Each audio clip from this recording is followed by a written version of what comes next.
You ask Tiger to solve. This deals with linear equations with one unknown. The final result is a equals 6. Let's solve it step by step.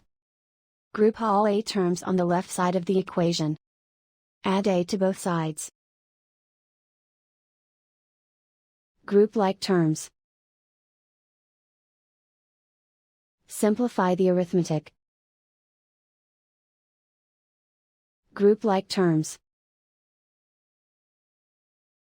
Simplify the arithmetic. Group all constants on the right side of the equation. Add 4 to both sides. Simplify the arithmetic.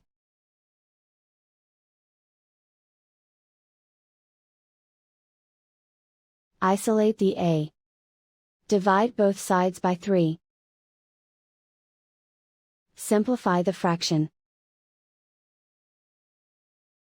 Find the greatest common factor of the numerator and denominator. Factor out and cancel the greatest common factor. And so the final result is a equals 6.